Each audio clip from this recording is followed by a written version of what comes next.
Habisin lah. 32. Puji Tuhan. Shalom.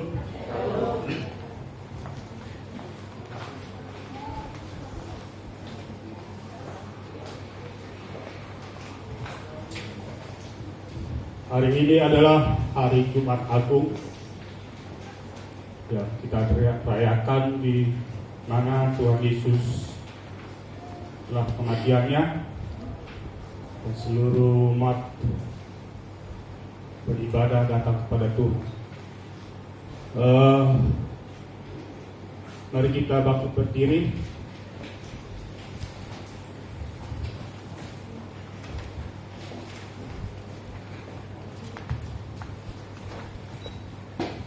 Mari kita berdoa. Ya Tuhan, kami bersyukur pada saat siang hari ini karena Engkau Tuhan yang sungguh baik, sangat baik dalam hidup kami. Yang percaya hari ini ya Tuhan, hari tentang kematian-Mu di kayu salib dalam menebus segala dosa kami. Engkau ya Tuhan yang mengorbankan diri-Mu bagi kami seluruh umat manusia. Dan hari ini kami boleh merayakannya Tuhan, bahkan merenungkan, mengingat Kau kembali di mana Engkau Tuhan dalam menebus segala dosa kami. Tuhan, dalam segala pujian kami, penyembahan kami bawa ke dalam tangan-Mu Tuhan. Biarlah urapi dalam setiap hati dan pikiran kami dan jiwa kami, sehingga kami datang dengan ucapan syukur kami di hadapan-Mu. Terima kasih Bapa. Ibadat Jumat Agung pada saat ini kami buka di dalam nama Tuhan Yesus Kristus. Amin. Mari kita ke pujian Kidung Jemaat nomor 178, karena kasihnya padaku, ayat 1 dan 2.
Pertolongan kita adalah di dalam nama Tuhan yang menciptakan langit dan bumi dan segala isinya, dan yang memelihara kasih setianya sekarang dan selama-lamanya. Amin. Dan dalam keadaan sebagai manusia, ia telah merendahkan dirinya dan taat sampai mati, bahkan sampai mati di kayu salib. Di manakah penyakit samparmu, hai maut? Di manakah tenaga pembinasaanmu, hai dunia orang mati? Haleluya.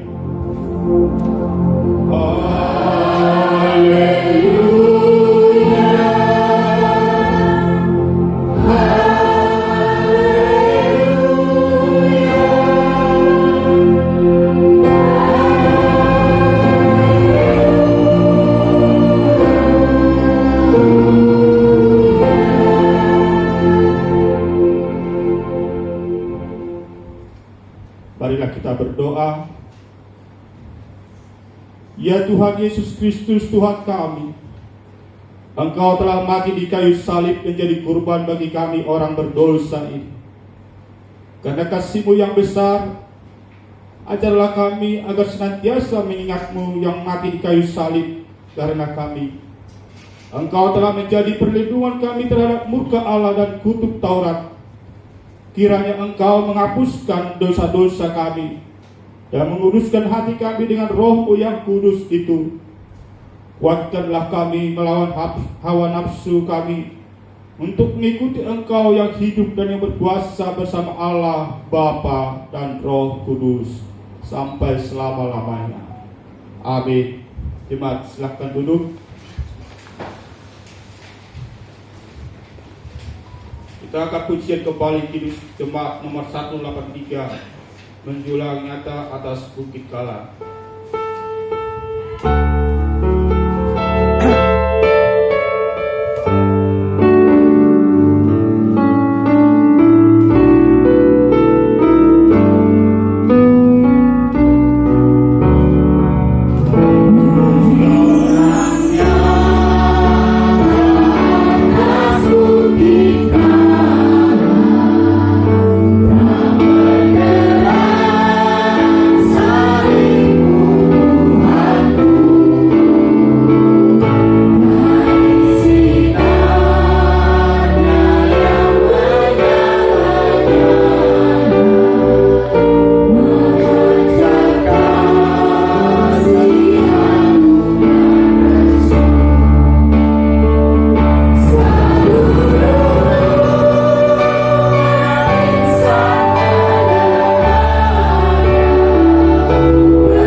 Sebelum kita doa pengakuan dosa, mari kita buka firman Tuhan yang terdapat di dalam kitab Yesaya pasal yang ke-52 ayat 13 sampai dengan ayat 15. Kitab Yesaya pasal 52 ayat 13 sampai dengan 15. Kita sama-sama boleh membacanya supaya diberkati Tuhan pada saat ini. 2, 3 mulai. Sesungguhnya hamba-Ku akan berhasil, ia akan ditinggikan, disanjung dan dimuliakan. Seperti banyak orang akan tertegun melihat dia, begitu buruk rupanya, bukan seperti manusia lagi, dan tampaknya bukan seperti anak manusia lagi. Demikianlah ia akan membuat tercengang banyak bangsa.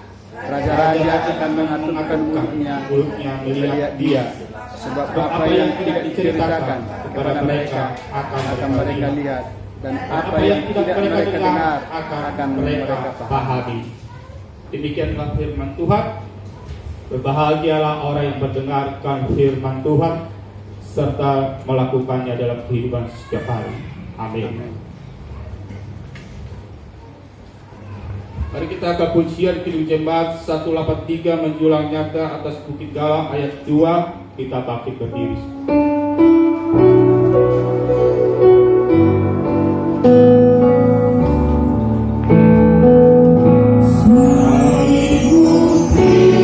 Kristus sangat berhasil.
Jemaat yang dikasihi Tuhan, hari ini kita berdoa tentang pengampunan dosa.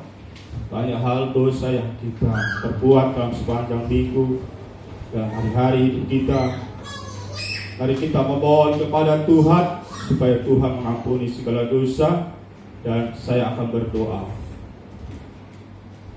Ya Allah, Bapa kami yang Maha Kuasa dan Pengasih, kami datang ke hadapan-Mu untuk mengakui dan menyesali segala dosa-dosa kami. Dalam sejak hal lahir kami sudah bergelimang dalam dosa, dan tiadalah suatu kebenaran di dalam diri kami, sehingga kami semuanya menempuh jalan yang sesat, yang melanggar segala hukum-Mu.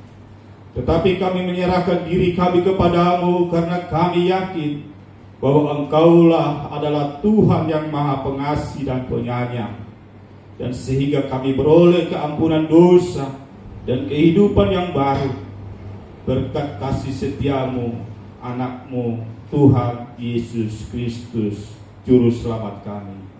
Amin. Sebagai ungkapan syukur, kita bernyanyi hidup bukan dengan barang fana.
janji Tuhan tentang pengampunan dosa, demikianlah firman Tuhan. Karena demikianlah Allah mengasihi dunia ini, sehingga dikaruniakannya anaknya yang tunggal itu, supaya barang siapa yang percaya akan Dia jangan binasa, melainkan beroleh hidup yang kekal. Segala kemuliaan bagi Allah di tempat maha tinggi. Amin. Jemaat silakan duduk. Hari ini kita ada kur. Kalau ada kur silakan.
Puji Tuhan, Yesuslah Juru Selamat kita. Amin. Amin. Mari kita angkat pujian kembali. Kidung Jemaat 361 disalib untuk sujud ayat 1 dan 3.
Cepat kasih Tuhan, marilah kita membuka Alkitab kita yang sebagai penopang firman Tuhan hari ini yang terdapat di dalam Ibrani pasal yang ke-10.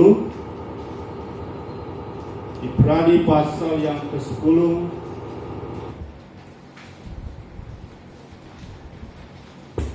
ayat yang ke-19 sampai 25. Ibrani pasal yang 10 ayat yang ke-19 sampai dengan ayat yang ke-25. Saya akan baca di ayat 19, nanti jemaat di ayat yang ke-20. Jadi saudara-saudara, oleh darah Yesus kita sekarang penuh keberanian dapat masuk ke dalam tempat kudus. Silakan. Karena Ia telah membuka jalan yang baru dan yang hidup bagi kita melalui tabir, yaitu dirinya sendiri. Dan kita mempunyai seorang imam besar sebagai kepala rumah Allah. Karena itu marilah kita menghadap Allah dengan hati yang tulus ikhlas dan keyakinan iman yang teguh, oleh karena hati kita telah dibersihkan dari hati nurani yang jahat dan tubuh kita telah dibasuh dengan air yang murni. Marilah kita teguh berpegang pada pengakuan tentang pengharapan kita, sebab Ia yang menjanjikannya setia. Dan marilah kita saling memperhatikan supaya kita saling mendorong dalam kasih dan dalam pekerjaan baik. Kita sama-sama Janganlah kita menjauhkan diri dari pertemuan-pertemuan ibadah kita seperti dilakukan oleh beberapa orang, tetapi marilah kita saling menasihati dan semakin giat melakukannya menjelang hari Tuhan Yesus dekat. Demikian firman Tuhan, marilah kita memohon kepada Tuhan supaya Tuhan memberi kita kekuatan dalam melakukan firman-Nya. Ya Allah Bapa kami, berilah kami kekuatan untuk melaksanakan yang sesuai dengan firman-Mu. Amin.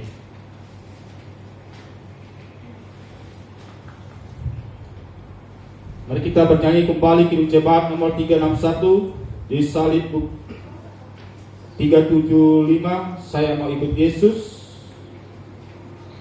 Ayat 1, kita bangkit berdiri semua.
yang dikasihi oleh Tuhan Yesus, marilah kita mengikrarkan pengakuan iman rasuli di hadapan Tuhan kita.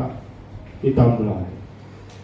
Aku percaya kepada Allah, Bapa yang Maha Kuasa, Khalik langit dan bumi, dan kepada Yesus Kristus, Anak yang tunggal Tuhan kita, yang dikandung daripada Roh Kudus, lahir dari anak darah Maria, yang menderita sengsara di bawah pemerintahan Pontius Pilatus, disalibkan, mati dan dikuburkan, turun ke dalam kerajaan maut. Pada hari yang ketiga, bangkit pula dari antara orang mati, naik ke surga, duduk di sebelah kanan Allah, Bapa yang Maha Kuasa. Dan dari sana ia akan datang menghakimi orang yang hidup dan mati. Aku percaya pada Roh Kudus, Gereja yang kudus dan am, persekutuan orang kudus, pengampunan dosa, kebangkitan dari neraka. Amin. Jemaat silakan duduk.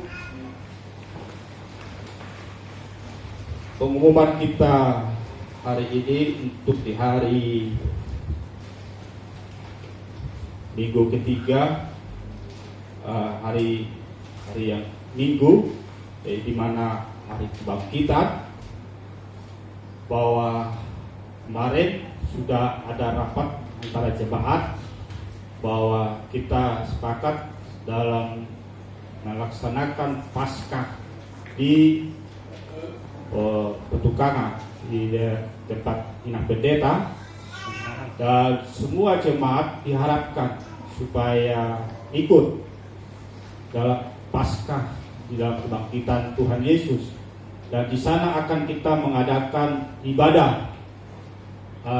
Dan hari ini karena saya melihat banyak yang datang, ya, jemaat yang datang hari ini sangat antusias di dalam mengikuti ibadah Jumat Agung, ya.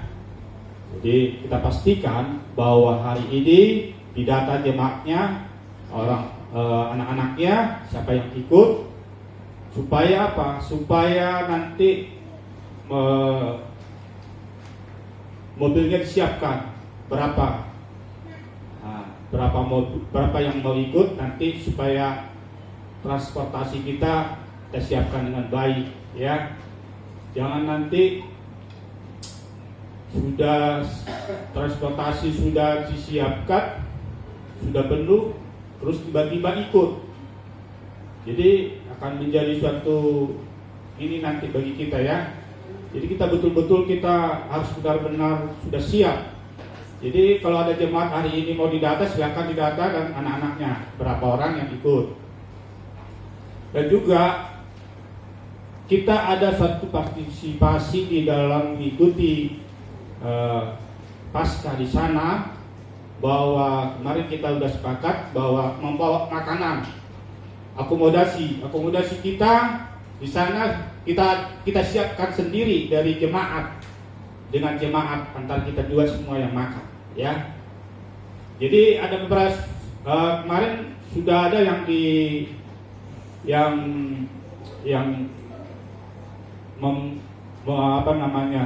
menyumbang antara jemaat, supaya diingatkan kembali, ya. Tapi kalau memang masih ada yang kurang, tolong supaya jemaat juga mengambil bagian, ya, mengambil bagian di dalam hal ini, ya. Jadi mohon maaf, ya, kalau saudara apapun yang kalian bawa dari rumah, kita sama-sama makan bersama di sana. Amin. Saudara, gak usah malu mau ikan asin, ayo kita rame-rame makan dalam sama-sama di sana. Sana suatu kebersamaan bagi kita. Tidak ada yang namanya kamu kulit putih, kulit hitam, rambut keriting, rambut ini, nggak ada. Semua di sana kita sama, ya. Dalam kebersamaan di dalam Tuhan, disitulah tubuh Kristus, ya, nyata dalam kehidupan kita, satu dalam tubuh Kristus. Jadi kita merayakan nanti di sana Paskah di daerah Petukangan, ya. Jadi, ada pertanyaan jemaat? Jam berangkat. Ya. Jam berangkat. Oh, jam berangkat. Jam berangkatnya jam 5 sudah kumpul, jam 5 sore. Hari apa? Sudah kumpul di tempat ini, ya.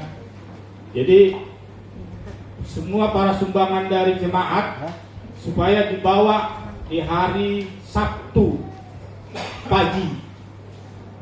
Sabtu pagi sudah siap di tempat di gereja ini. Sumbangan yang partisipasi jemaat sudah ada di tempat ini, juru gereja ini, ya. Sudah dikumpulkan di gereja ini Sabtu pagi atau Sabtu siang lah, paling terakhir Sabtu siang. Soalnya kan kita sore berangkat kan jam 5 sore sudah berangkat. Kolam renang. Kolam renang. Kita kolam. Jadi karena kita melihat karena anak-anak kita menginginkan ada kolam renang, makanya kita alihkan ke petukangan, saudara. Sebenarnya mau di daerah Jati Asih, Villa Nusa Indah, tempatnya Inang Pendeta. Cuman kolam renangnya tidak ada, karena anak-anak menginginkan kolam renang, kita alihkan ke sana. Jadi supaya ada kegiatan anak-anak lah di sana, refreshing anak-anak, ya kita senangin kan anak-anak, ya kan. Kalau kita mau orang tua ini ya maunya ya santai-santai di rumah, ya menyanyi-nyanyi pujian gitu aja. Tapi anak-anak kita maunya ingin berenang, ya main air gitu. Jadi jam 5 sore sudah ada di gereja ini, dan jam 6 kita sudah berangkat. Paling cepatnya jam 6 kita sudah berangkat. Kalau mereka sudah buka puasa, ya, saudara kita. Itu aja. Jadi supaya kita nanti tolong disiapkan para transportasi, ada berapa mobil yang ada. Nanti para pramudinya juga harus disiapkan, siapa pramudinya. Dan saya juga inginkan supaya kalau jam buka puasa itu sudah sepi jalan, ya, tidak perlu lagi kita naik tol, jalan biasa bisa. Kalau daerah TBC Matupang itu udah santai, itu udah sepi tuh jalanan itu, dari TBC Matupang lurus ke kanan, nggak usah jalan tol. Nah, mereka lagi buka puasa lah, saudara kita. Itu aja. Undangan tersore. Ya. Undangan tersore. Oh iya, undangan nanti sore di gereja GRII Reformdem, supaya bagi jemaat yang ikut nanti jam 3 sore supaya di sini kumpul, di gereja itu kumpul untuk kita pergi ke sana. Terus anak-anaknya juga boleh ikut, ya. Kita kumpul di tempat ini jam 3 sore. Kita berangkat jam 2:30 lah berangkat. 2:30 kita berangkat. Untuk dewasa boleh, anak-anak, supaya nanti tidak di sana. Jadi supaya nanti biar dapat nanti konsumsinya. Nanti kalau nggak dapat konsumsi kan, ya itu aja. Ada pengumuman yang lain? Ya, saya ingatkan kembali supaya besok pagi yang partisipasi jemaat dibawa pagi atau siang, sudah kumpul semua, ya. Buat akomodasi kita, ya. Ya, jadi supaya nanti disusun rapi di mobil pickup, ya. Itu aja. Tuhan memberkati. Hari ini kita ada perjamuan kudus, ya. Karena saudara tahu sebelum Yesus diserahkan, sama dengan Yesus membagi bersama seluruh murid-muridnya, 12 murid, ya, makan bersama. Hari ini kita mau bersama makan bersama dengan Tuhan Yesus. Amin. Dengan perjamuan kudus kita bangkit berdiri.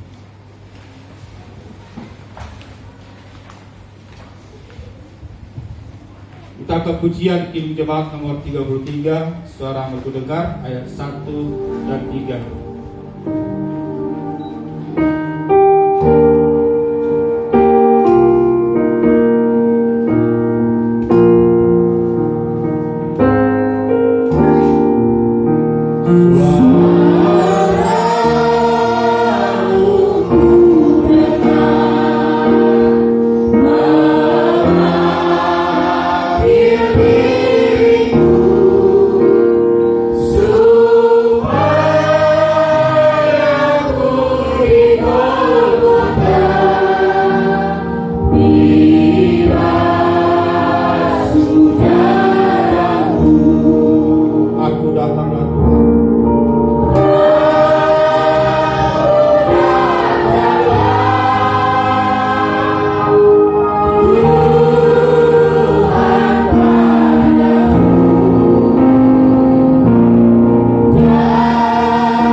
Kami bersyukur karena pengorbanan-Mu, Engkau telah membersihkan kami dari segala dosa dan pelanggaran kami.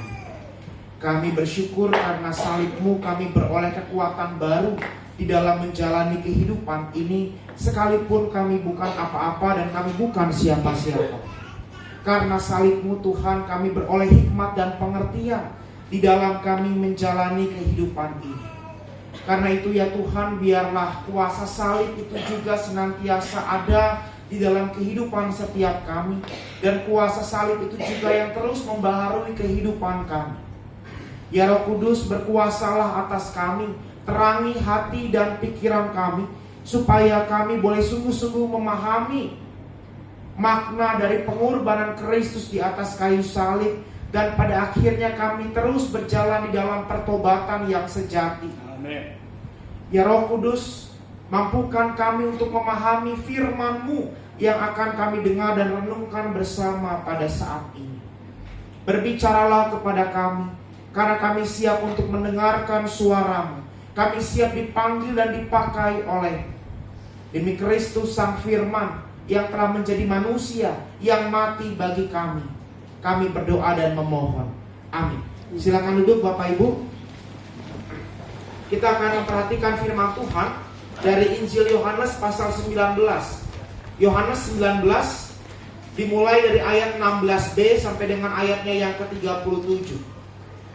Yohanes pasal 19 ayat 16b sampai dengan ayatnya yang ke-37. Saya akan bacakan untuk kita semua. Yesus disalibkan. Mereka menerima Yesus. Sambil memikul salibnya, ia pergi keluar ke tempat yang bernama tempat tengkorak, dalam bahasa Ibrani Golgota. Dan di situ ia disalibkan mereka, dan bersama-sama dengan dia disalibkan juga dua orang lain, sebelah menyebelah, Yesus di tengah-tengah. Dan Pilatus menyuruh memasang juga tulisan di atas kayu salib itu, bunyinya, Yesus orang Nazaret, Raja orang Yahudi.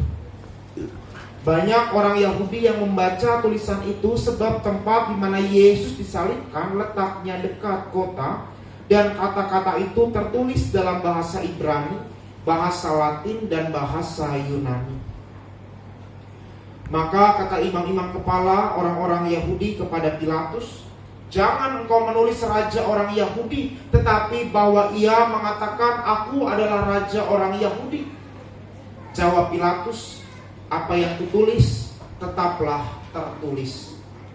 Sesudah prajurit-prajurit itu menyalibkan Yesus, mereka mengambil pakaiannya, lalu membaginya menjadi 4 bagian untuk tiap-tiap prajurit 1 bagian, dan jubahnya juga mereka ambil.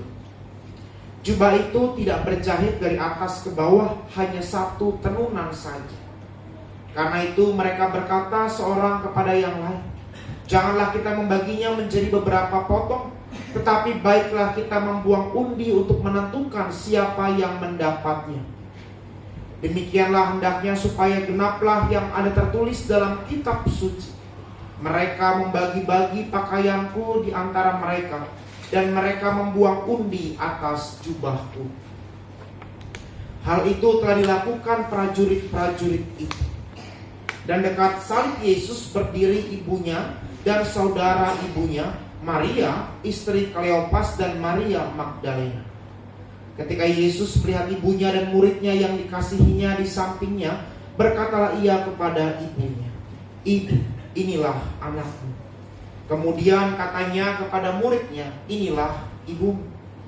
Dan sejak saat itu murid itu menerima dia di dalam rumahnya. Sesudah itu, karena Yesus tahu bahwa segala sesuatu telah selesai, berkatalah ia supaya genaplah yang ada tertulis dalam kitab suci, "Aku haus." Di situ ada suatu bekas penuh anggur asam. Maka mereka mencucukkan bunga karang yang telah dicelupkan dalam anggur asam pada sebatang hisop, lalu mengunjukkannya ke mulut Yesus. Sesudah Yesus meminum anggur asam itu, berkatalah ia, "Sudah selesai." Lalu ia menundukkan kepalanya dan menyerahkan nyawanya. Karena hari itu hari persiapan, dan supaya pada hari Sabat mayat-mayat itu tidak tinggal tergantung pada kayu salib, sebab Sabat itu adalah hari yang besar. Maka datanglah orang-orang Yahudi kepada Pilatus meminta kepadanya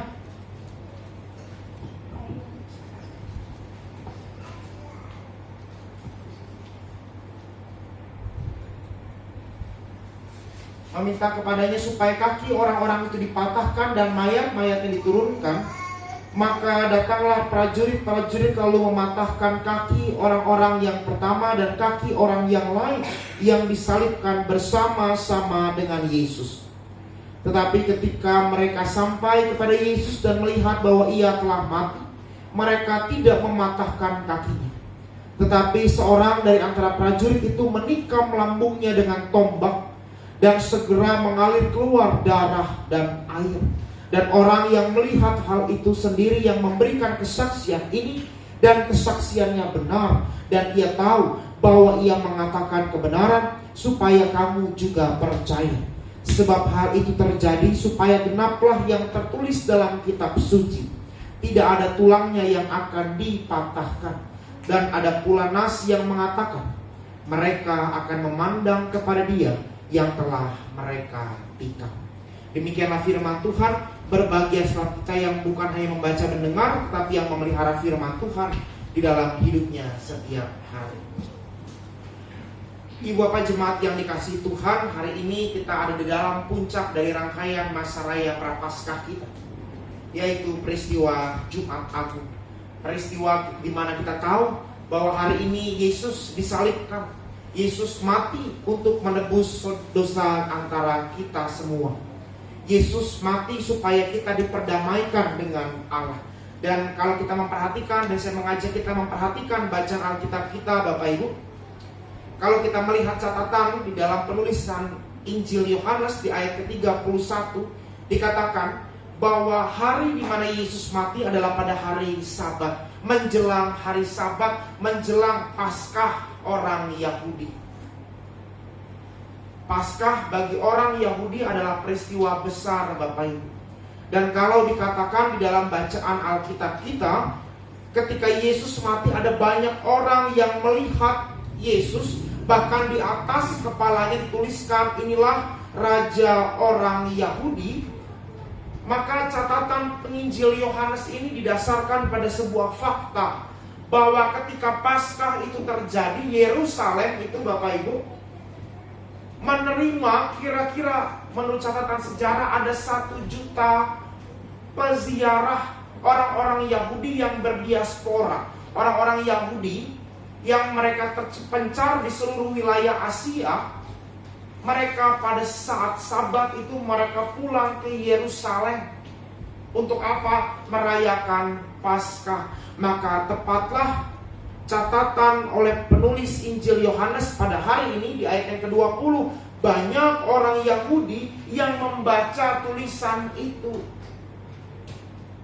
Ada 1 juta orang melihat Yesus.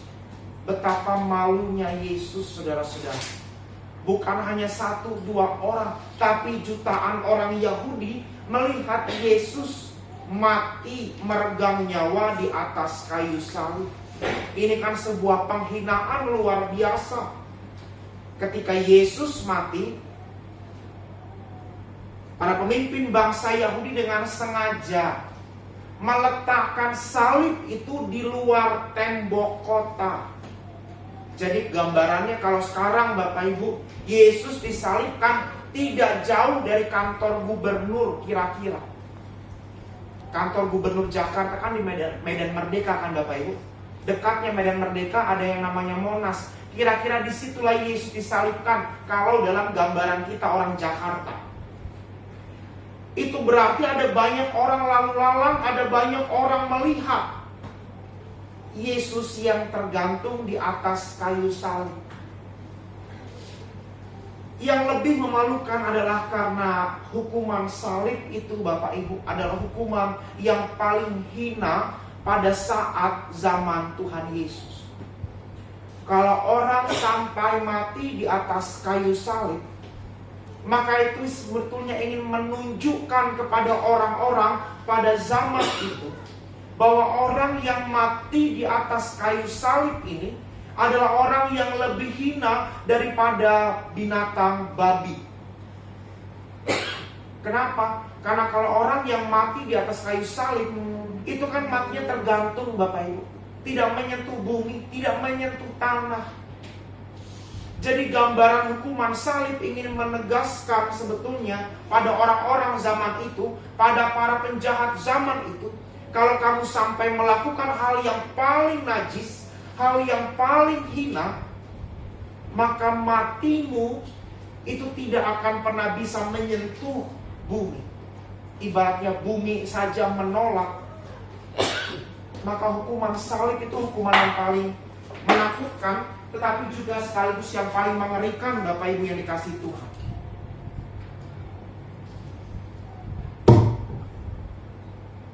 Dan ketika Yesus mati di atas kayu salib, Dia dipamerkan di depan kota betapa menyedihkan, betapa memalukan, betapa mengerikannya peristiwa salib yang Yesus alami. Tetapi menariknya Bapak Ibu, ketika Yesus ada di dalam titik terendah di dalam hidupnya, sekurang-kurangnya ada dua perkataan yang ini harusnya menjadi teladan bagi kita. Saya mengajak kita semua melihat ayat yang ke-26 dan 27. Ketika Yesus sedang ada dalam sakratul mautnya, Yesus mengatakan, "Ibu, inilah anakmu, dan anak, inilah ibu." Apa maksudnya Bapak Ibu? Di atas kayu salib itu Bapak Ibu, Yesus masih memikirkan para muridnya. Yesus masih memikirkan orang-orang yang dikasihinya. Sehingga Dia mengatakan pesan yang sangat sederhana, "Inilah ibumu, anak, inilah ibumu, ibu, inilah anakmu." Ini berbicara soal apa saudara-saudara? Ini berbicara soal nilai-nilai kekeluargaan yang harus tetap dijaga, dipertahankan oleh para murid. Ibu dan anak itu kan bicara soal gambaran keluarga ya Bapak Ibu. Maka di atas kayu salib itu Yesus masih meninggalkan pesan sederhananya, jagalah nilai kekeluargaan itu. Kenapa nilai kekeluargaan itu penting Bapak Ibu? Karena keluarga adalah tempat di mana kita semua mendapatkan kehangatan, mendapatkan perlindungan, mendapatkan penerimaan, mendapatkan kasih tanpa syarat. Itulah gambaran keluarga. Dan di akhir hayatnya Yesus masih mengatakan, peliharalah nilai-nilai itu, sekalipun aku tak bersama-sama dengan kamu.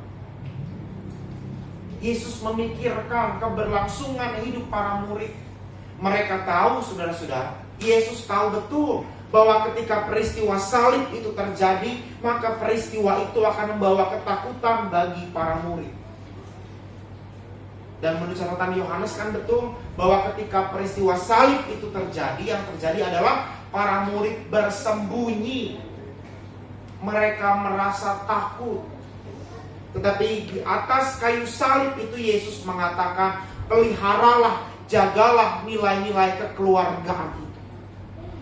Kasih, penerimaan, persaudaraan, pengampunan harus tetap ada.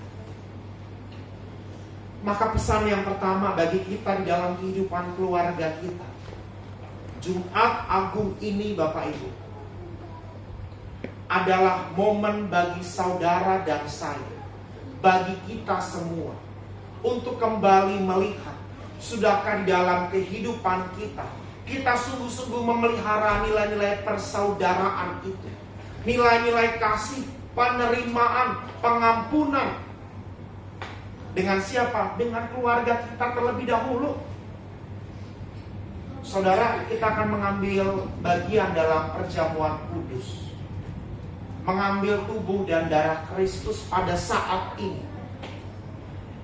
Gereja Presbyterian itu tidak sama dengan gereja-gereja karismatik yang melihat bahwa perjamuan ini punya daya magis. Dalam arti saudara makan roti dan anggur lalu saudara mengharapkan ada mujizat terjadi. Bukan seperti itu perjamuan kudus ini. Perjamuan kudus adalah kita mengingat kurban Kristus. Dan oleh karena itu, ketika saudara mau mengambil roti dan anggur, saudara itu harus mempersiapkan diri dengan sungguh-sungguh, berdamai dengan sesama, berdamai dengan anak, berdamai dengan suami atau istri, berdamai dengan orang tua, berdamai dengan semua orang. Maka kalau di dalam liturgi gereja Presbyterian yang asli Bapak Ibu, sebelum perjamuan kudus itu diterimakan kepada saudara dan saya, saudara akan menjalani ritual salam damai, berdamai dengan seorang yang lain. Baru saudara boleh mengambil bagian dalam perjamuan kudus. Sehingga perjamuan kudus itu bukan sekedar untuk kepentingan rohani pribadi kita, tapi perjamuan kudus adalah juga untuk menjaga persaudaraan kita. Karena Kristus mati untuk semua orang, maka ketika kita menyambut tubuh dan darah Kristus, kita juga hidup dalam damai dengan semua orang. Maka ada beberapa gereja biasanya yang sebelum perjamuan kudus ada persiapannya dulu kan saudara-saudara. Saudara gak bisa ambil roti dan anggur dengan sembarangan. Sebagaimana Korintus mengatakan, barang siapa ambil roti dan anggur tanpa mengakui tubuh Tuhan, ia berdosa terhadap tubuh dan darah Tuhan. Tubuh dan darah bisa dimaknai sebagai tubuh dan darah Kristus, tapi tubuh dan darah juga bisa dipahami sebagai tubuh Kristus ini. Kristus sebagai kepala, kita adalah tubuhnya. Maka kalau Anda ambil perjamuan kudus, tapi di hati Anda ada kedengkian, ada kemarahan, ada dendam, maka Anda berdosa bukan kepada saya sebagai pendeta, tapi Anda berdosa kepada Tuhan. Karena Anda makan tubuh dan darah Tuhan dengan cara yang tidak layak.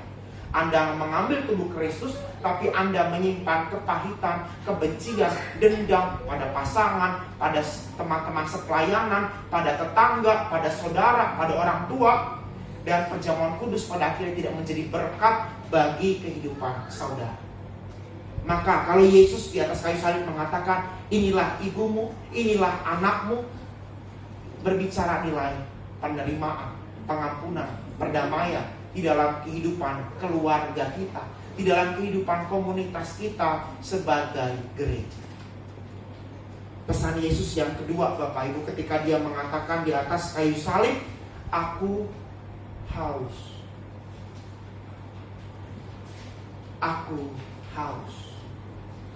Perhatikan kalau Bapak Ibu dulu ingat kisah ketika Yesus berjumpa dengan perempuan di pinggir sumur, perempuan Samaria di pinggir sumur.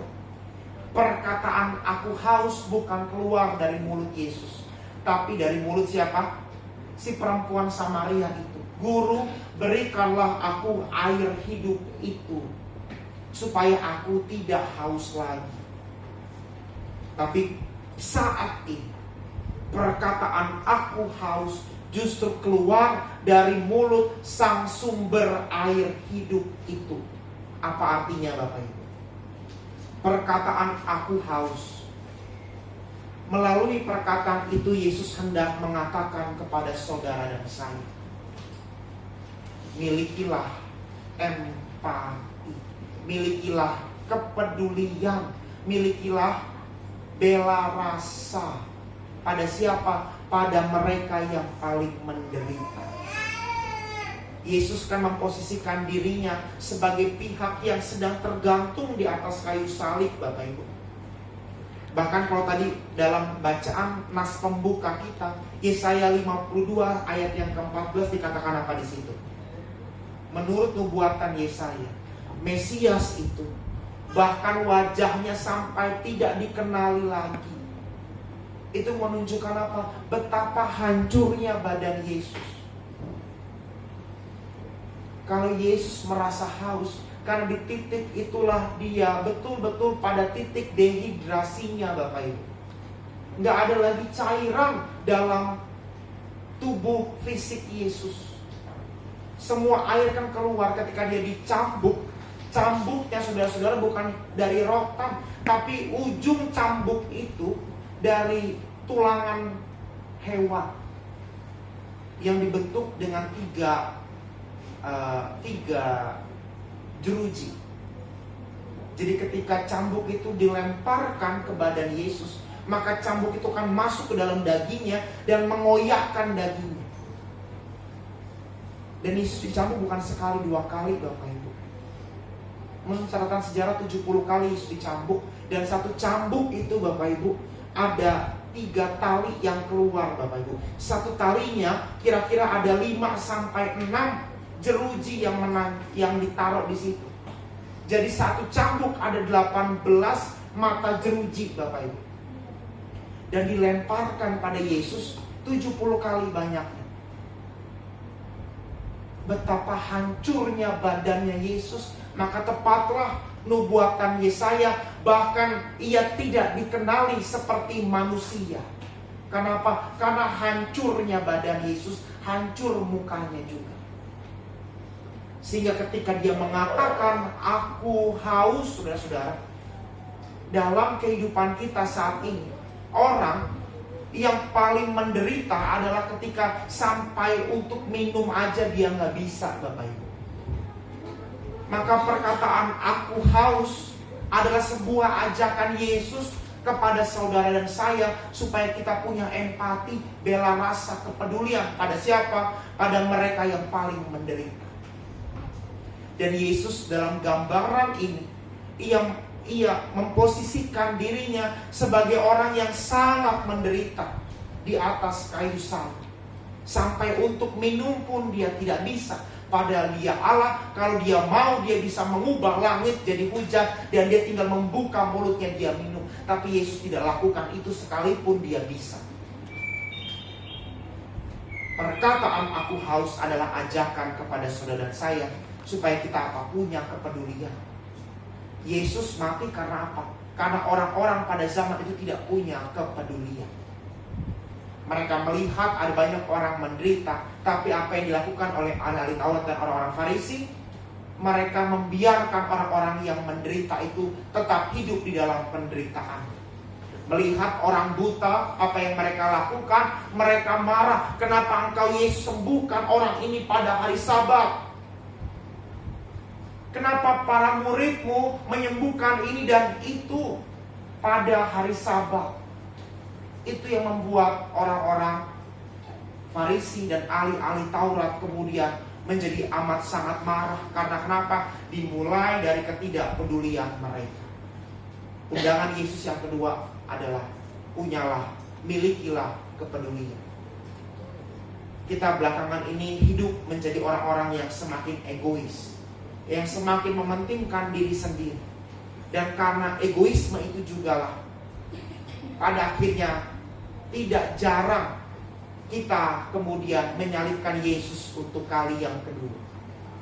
Sifat perasaan egois kita membuat kita menutup mata pada apa yang benar, pada apa yang seharusnya saudara dan saya lakukan. Keegoisan kita membuat kita menjadi tidak peka pada penderitaan orang lain. Tapi Yesus pada hari ini mengajak kepada kita semua berbela rasalah. Pernyataan aku haus itu bukan sekedar pernyataan Yesus meminta minum kepada orang yang melihat dia, tapi juga ajakan kepada saudara dan saya, punyailah kepedulian. Kalau saudara besok pada saat Paskah diminta untuk membawa makanan, gak harus yang mahal saudara-saudara, tapi berikanlah apa yang bisa Anda berikan selama itu keluar dari diri Anda sebagai pemberian yang terbaik. Anda mau bawa roti, tidak masalah. Anda mau bawa minuman kardus, tidak masalah. Kenapa? Karena itu menunjukkan kepedulian saudara. Saudara datang tidak hanya sekedar mengharapkan makan dan minum, bukan? Tapi saudara juga secara aktif memberi sebagai bentuk pengorbanan kita. Maka momen ini momen yang sangat tepat, saudara-saudara, untuk kita kembali belajar soal berbela rasa. Tidak hanya menjadi orang Kristen yang menuntut ini dan itu supaya diri kita saja yang diberkati, tapi mari kita tuntut diri kita juga memberkati orang lain.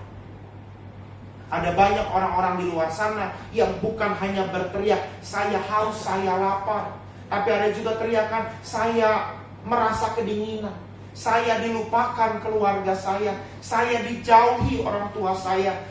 Kepada mereka, saudara harus menyatakan kasih saudara. Di jemaat kita juga mungkin ada yang mengatakan, saya lapar, saya nggak punya kerjaan, saya haus, saya nggak punya uang. Kepada mereka saudara harus tunjukkan kasihmu, saudara-saudara. Dan untuk itulah saudara datang pada hari ini menyambut tubuh dan darah Kristus. Kristus sudah memberi tubuh dan darahnya, maka kini saudara dan saya diajak memberi juga kepada orang-orang yang menderita, yang ada di sekitar. Bagian yang terakhir sudah di ayat yang kedua, ayat yang ke-37. Dikatakan di situ, Yohanes 19 ayat yang ke-37. Mereka akan memandang kepada Dia yang telah mereka tikam. Mereka akan memandang kepada Dia yang telah mereka tikam. Memandang Kristus yang ditikam, saudara-saudara, artinya apa? Artinya memandang kepada diri kita. Memandang kepada Kristus yang tertikam artinya memandang kepada diri kita. Karena kitalah, karena kelakuan kita, karena hidup kita, Kristus tertikam pada hari ini. Apa yang membuat Kristus tertikam? Secara teologis kita mengatakan karena dosa-dosa kita. Tapi dosa yang seperti apa? Dosa seperti yang dilakukan oleh orang-orang Yahudi pada zaman itu. Dosanya apa? Dosa ketidakpedulian, dosa kesombongan, dosa keegoisan, dosa pemberontakan, dosa keberpihakan pada yang salah. Ketika Yesus dibawa ke depan Pilatus, pilihan orang Yahudi apa? Bebaskan Barabas. Barabas kan penjahat, Bapak Ibu ya. Dan seringkali kita juga berpihak pada dosa, bukan? Saudara berpihak pada orang yang salah, bukan? Saudara berpihak pada kelakuan yang salah, dan kita suka berpihak pada posisi tersebut, bukan? Karena kita merasa ketika kita berpihak pada jalan dosa, pada apa yang tidak benar, saudara mendapatkan keuntungan. Saudara lebih memilih mempertahankan Tuhan Yesus, atau saudara meninggalkan Tuhan Yesus untuk mendapatkan pasangan hidup yang kaya? 50% orang akan mengatakan, ya udahlah, toh semua agama sama kan, saya ikut aja agama dia, yang penting keluarga saya tidak menderita. Dan jawaban itu, saudara-saudara, sebagai pendeta, saya sudah beberapa kali mendengar, dan akhirnya banyak orang Kristen yang mengambil jalan seperti orang Yahudi. Pilih Barabas, salibkan Yesus. Memilih meninggalkan Kristus, tapi mendapatkan keuntungan.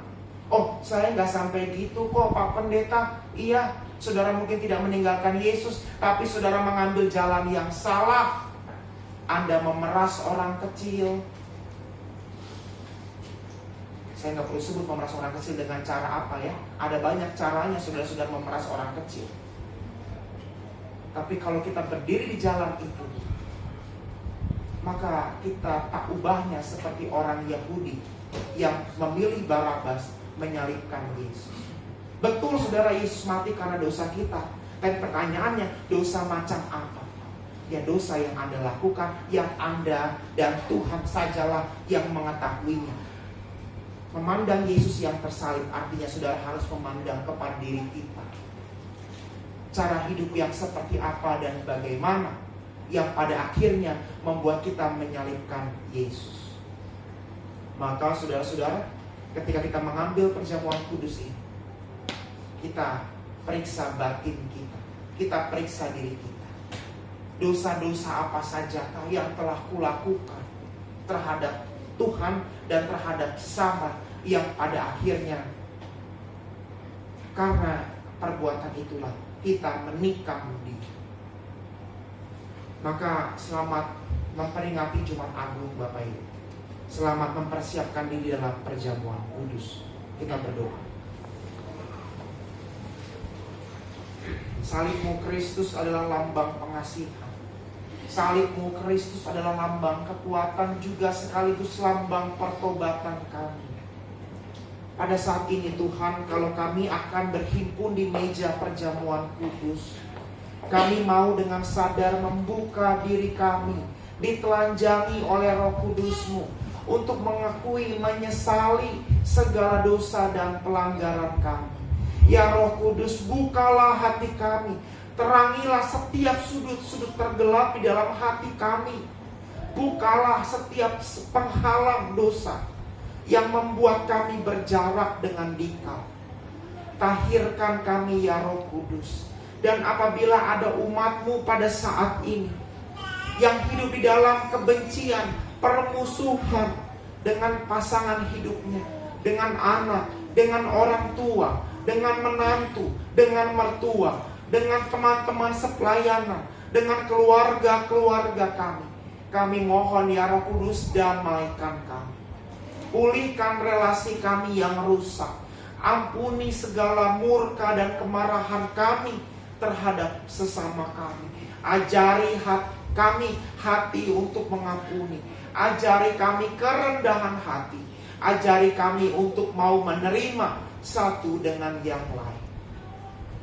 Karena kami mengingat perkataan firman-Mu, barang siapa mengambil tubuh dan darah Tuhan dengan cara yang tidak layak, kami berdosa terhadap Dikau ya Allah. Dan kami tidak mau hidup di dalam cara yang tidak benar dengan Dikau. Karena itu ya Roh Kudus, ampuni kami, tahirkan kami, bersihkan kami dari segala dosa dan pelanggaran kami, supaya kami layak untuk duduk makan di dalam meja perjamuan kudus ini. Supaya kami layak menyambut tubuh dan darah-Mu. Supaya kami sungguh-sungguh menerima berkat dari perjamuan kudus ini. Materaikan firman-Mu dalam setiap hati kami. Dan biarlah ketika kami pulang nanti, kami boleh hidup menjadi pribadi-pribadi yang baru. Karena kami telah memandang kepada Dikau yang tertikam. Dan kami telah memandang untuk melihat diri kami sendiri. Supaya kami menyesali akan segala dosa-dosa kami. Ini doa kami ya Roh Kudus. Dengarkanlah. Dan sekali lagi kami mohon, tahirkanlah kami. Demi Kristus kami berdoa. Amin. Kita akan masuk dalam meja perjamuan kudus.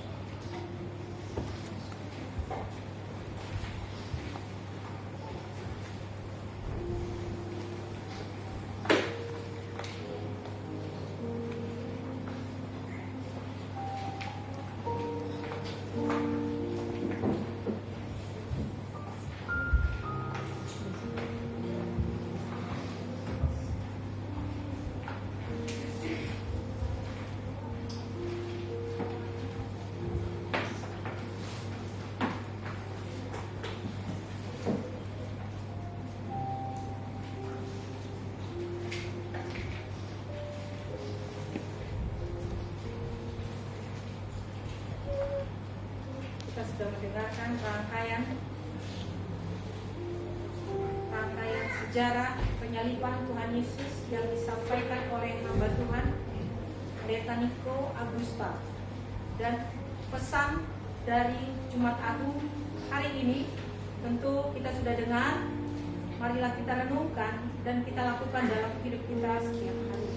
Yang pertama tadi, kita tidak layak jika masih ada dendam, benci di dalam hati kita, tidak dapat makan minum bersama dengan Tuhan Yesus pada saat ini. Karena dengan demikian kita menghina pengorbanan Tuhan.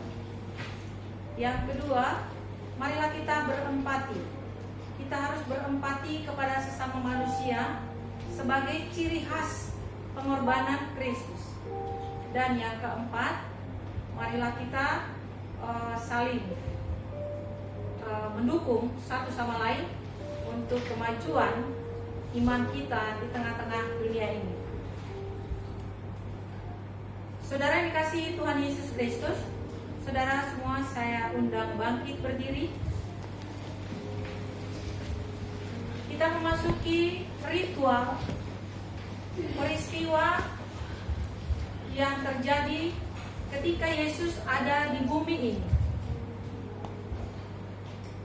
Sejarah membuktikan bahwa Yesus pernah disalibkan oleh bangsa Yahudi, dan semua sejarah mengakui berdasarkan penelitian yang akurat.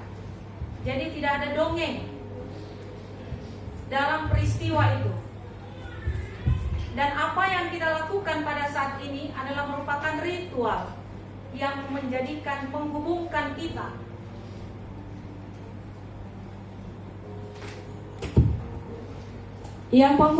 kita kepada Allah kita, pencipta langit dan bumi, dan yang memelihara hidup kita setiap hari. Kehadiran kita di tempat ini adalah kehadiran yang mulia, merupakan suci dan kudus. Sebab gereja ini adalah gereja yang kudus dan am. Saudara yang dikasihi Tuhan Yesus Kristus, pertama-tama saya menyampaikan kepada saudara bahwa yang terjadi pada 2000 tahun yang lalu dan sebagai korban pada waktu itu oleh kekejaman penguasa-penguasa dunia adalah Tuhan Yesus Kristus. Sebetulnya kitalah yang harus menanggung yang ditanggung oleh Yesus. Tepat pada hari Jumat, seperti pada hari ini, mulai pagi hari kita bisa bayangkan sebagai manusia, karena Yesus adalah manusia 100%, mulai malam hari dia sudah gelisah karena akan menghadapi peristiwa yang sangat sadis dan kejam. Dia sudah tahu, dan untuk itu dia berdoa semalaman dan minta supaya peristiwa itu dilalukan. Tetapi Yesus berkata, kehendakmu yang jadi. Ketika Yesus berdoa kepada Bapanya di surga, kehendakmu yang jadi, maka saat itu Allah memberikan kekuatan kepada dia untuk dapat menanggungnya.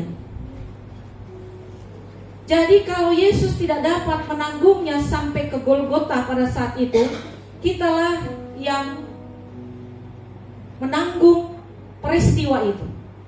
Kita hidup penuh dengan kesadisan, satu sama lain tidak ada kasih, tidak ada empati, tidak ada saling mendukung. Kalau Yesus tidak menang pada saat itu, terpujilah Allah kita di tempat yang maha tinggi. Karena Yesus menang pada saat itu, maka kita ada di rumahnya yang kudus ini pada saat ini. Kita bersyukur pada saat ini kita ada.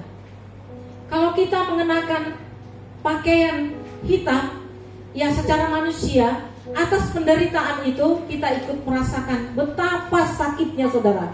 Sudah tadi diceritakan, dicambuk, dan ketika dicambuk, cambuk itu membawa daging daripada Yesus. Kalau Yesus tidak menanggung itu, kitalah yang ada pada kejadian itu sampai saat ini.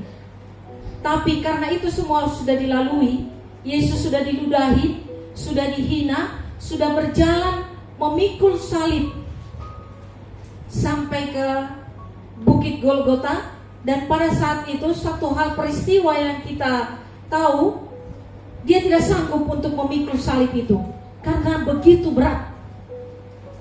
Tapi ketika itu Simon dari Kirene hendak merayakan Paskah pada saat itu, maka dia melanjutkan membawa beban salib itu sampai ke Bukit Golgota karena Yesus sudah kehabisan tenaga.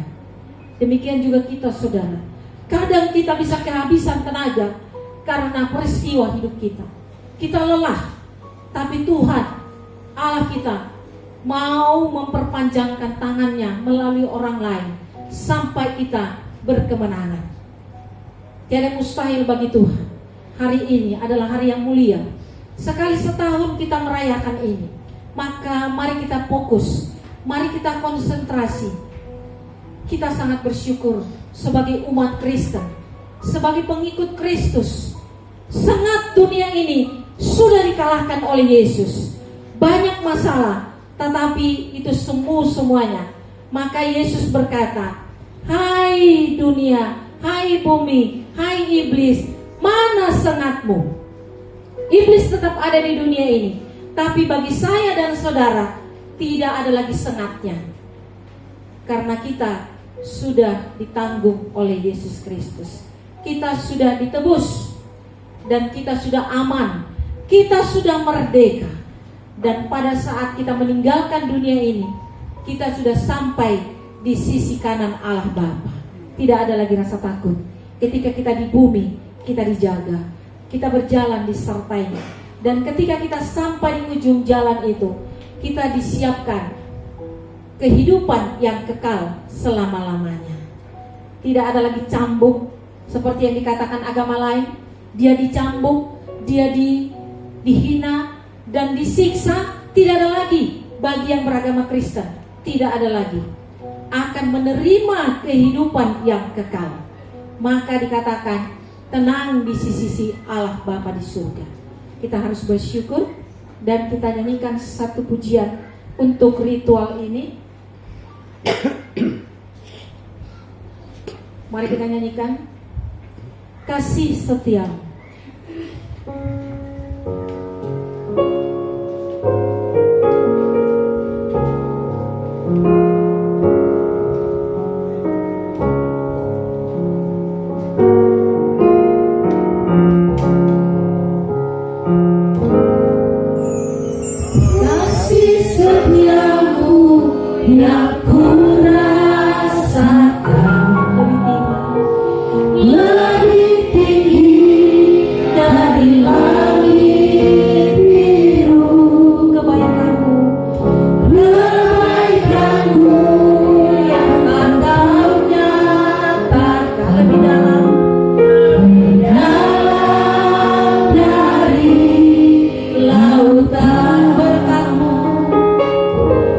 Berkatmu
Dengarkanlah firman Tuhan sebagai dasar ibadah kita pada siang hari ini yang tertulis di dalam Matius 26 ayat 26 sampai ayatnya yang ke-29. Demikian firman Tuhan.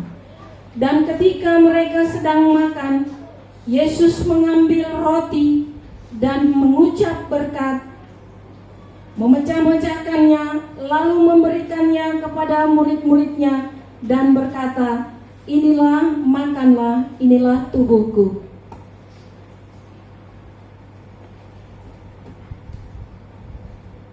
Pada malam perjamuan Yesus dengan murid-muridnya, Yesus mengambil roti dan Yesus memecah-mecahkannya. Yesus memecah-mecahkannya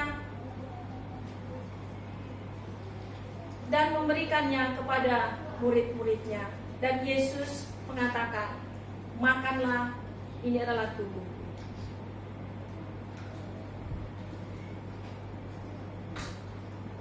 Kemudian Yesus mengambil cawan dan menuangkan cawan itu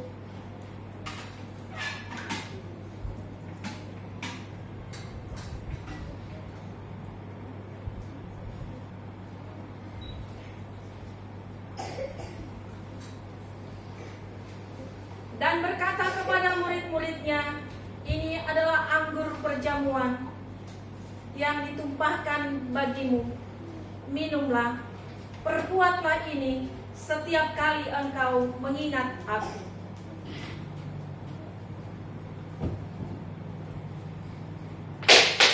Demikian perjamuan malam yang dilakukan Yesus, dan ini terus akan continue sampai langit dan bumi runtuh.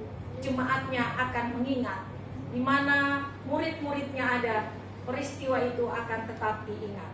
Kepada saudara yang membagikan roti, silakan bagi-bagi roti dan anggur kepada jemaat Tuhan.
Saudara yang sudah menerima roti di tangan kanan, angkat.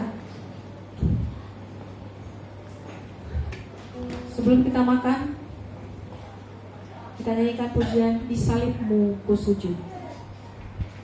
Satu ayat saja.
Saudara angkat anggur yang ada di tangan kanan saudara.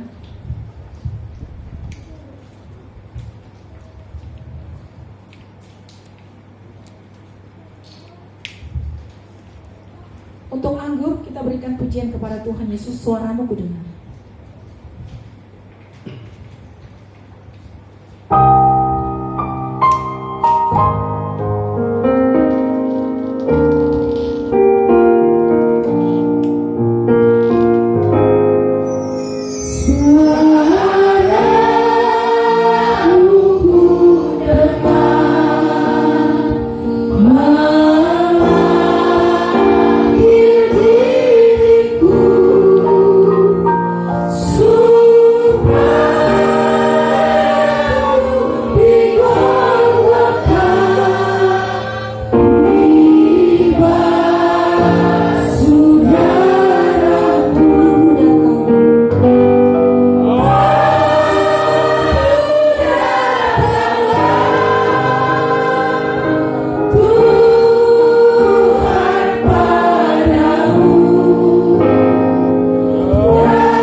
Kita berdoa untuk perjamuan kudus yang sudah berjalan dengan baik. Bapa kami yang bertata di kerajaan surga, Haleluya. puji dan syukur kami naikkan ke hadapan-Mu pada hari Jumat Agung ini. Tuhan, sungguh kami bersyukur pada saat ini Bapa, kami dapat mengingat kembali atas peristiwa yang sudah Engkau menangkan ya Tuhan. Sesungguhnya kami yang menerima hukuman itu, tapi karena kemurahan-Mu ya Allah kami, maka Engkau mengorbankan anak-Mu yang tunggal itu, sehingga kami tidak binasa ya Tuhan, melainkan beroleh kehidupan yang kekal.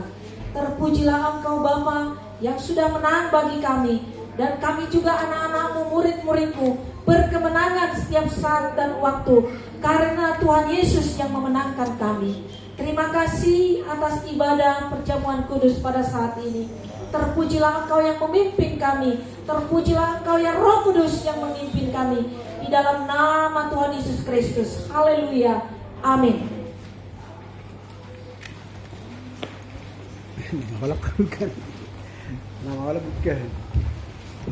Umat Tuhan, sebagaimana Kristus telah memberikan dirinya sebagai persembahan yang terbaik bagi kita, kini tiba saatnya bagi kita memberikan persembahan yang terbaik bagi hormat dan kemuliaan nama Tuhan.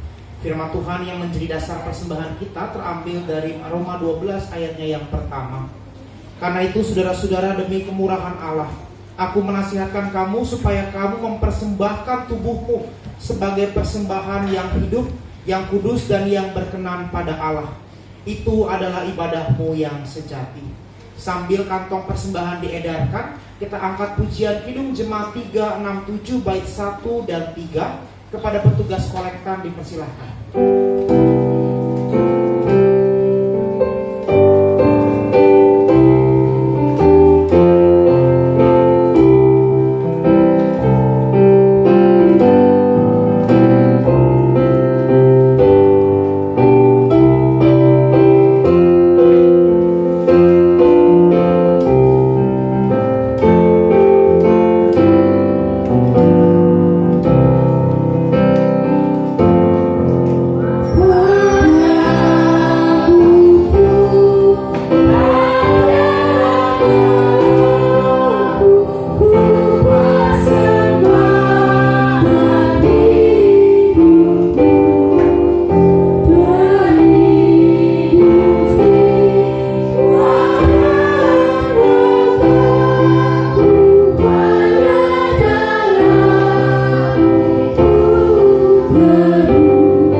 Tuhan.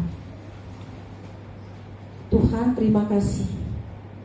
Dalam pertemuan ibadah ini Engkau berikan waktu untuk memberikan sebagian dari jeripaya kami dalam rangka ikut dalam membangun pembangunan kerajaan-Mu di tengah-tengah dunia ini. Tuhan, waktu ini kami tahu adalah waktu Tuhan. Maka waktu dan kesempatan yang Kau berikan bagi kami untuk memberikan, berkorban untuk pembangunan gereja Tuhan di dunia ini, kami bersyukur dan berterima kasih.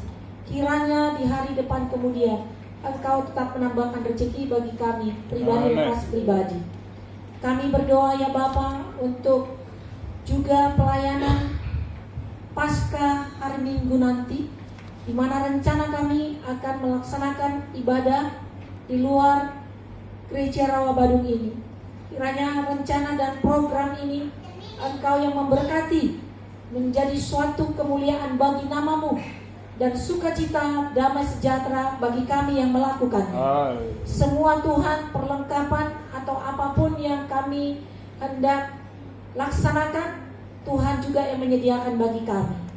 Kami berdoa Tuhan, bersatu hati menaikkan permohonan kami untuk saudara kekasih kami, ibu kekasih kami, Arta Purnama Manurung, yang sedang terbaring di Rumah Sakit Premier Jatinegara, Jakarta Timur.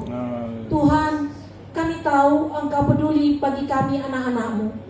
Engkau juga peduli kepada anak-Mu, ibu kekasih kami, Ibu Arta Purnama ini. Tuhan, sudah sekian lama, bahkan sudah 13 hari tergeletak di sana. Engkau sanggup untuk menyembuhkan. Amin. Mampirlah Engkau ya Tuhan Yesus. Cabutlah penyakit yang ada dalam tubuhnya. Segeralah dia pulang ke rumahnya untuk melanjutkan kehidupannya bersama dengan anak-anaknya dan suaminya. Di dalamnya nama Tuhan kami puji dan kami permuliakan. Tuhan, dengarkanlah doa anaknya Yosef yang menginginkan ibunya kembali ke rumah, yang sangat merindukan ibu kekasihnya kembali ke rumah. Dengarkan juga doa Rebeka Tuhan, yang merindukan ibunya segera pulang dengan keadaan sehat dan dapat terus melanjutkan kehidupannya di rumah tangga yang dibangun dengan baik ya Tuhan. Demikian juga suaminya Runding Nainggolan, Engkau berikan kekuatan ya Tuhan. Tuhan, apapun Tuhan kesalahannya, Tuhan hapuskanlah itu, supaya tidak terhalang berkat-berkat-Mu yang hendak Engkau berikan kepadanya.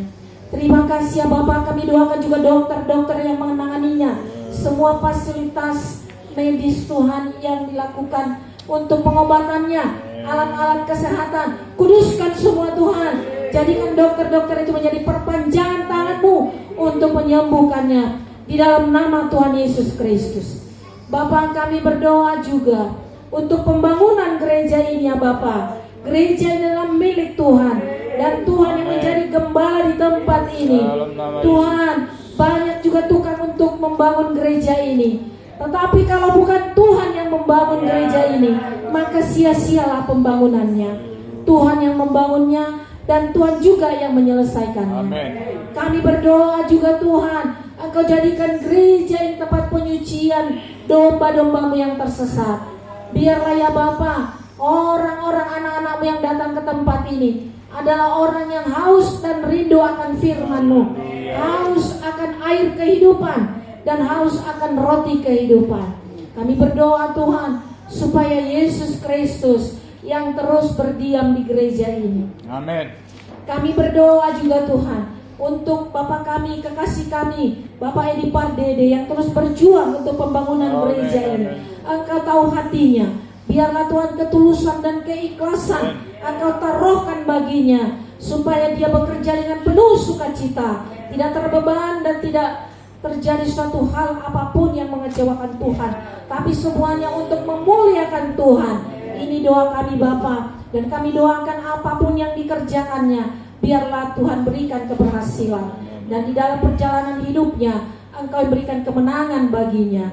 Terima kasih Bapa, kami berdoa untuk Pendeta Mingko yang sudah melayani kami untuk mendengarkan suara-Mu pada saat ini. Bapa, semakin hari semakin Engkau pertanyaan jam karunia baginya, supaya dia dapat melayani, menampakkan wajah Tuhan dimanapun dia berada.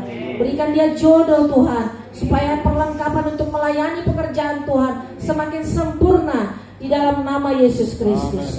Terima kasih, inilah doa yang kami naikkan. Tuhan yang mendengarkan dan Tuhan yang mengabulkan, karena kami menaikkannya hanya di dalam nama Tuhan Yesus Kristus. Amin.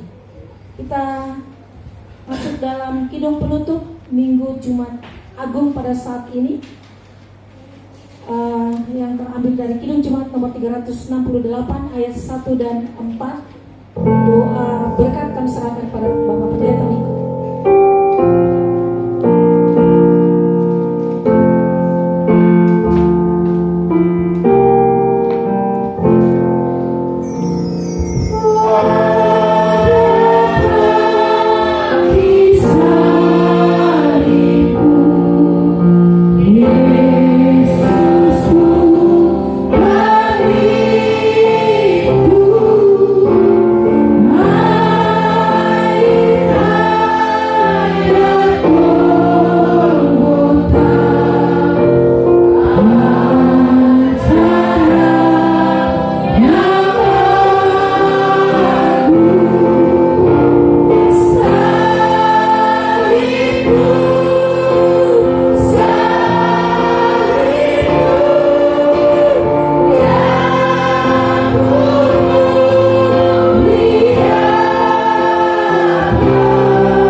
Bapa kami yang ada di surga, dikuduskanlah namamu, datanglah kerajaanmu, jadilah kehendak-Mu di bumi seperti di surga.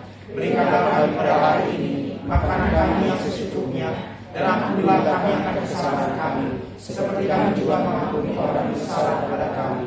Dan jangan membawa kami dalam pencobaan, tapi lepaskan kami daripada yang jahat, karena Engkau yang punya kerajaan dan kuasa dan kemuliaan sampai selama-lamanya. Amin.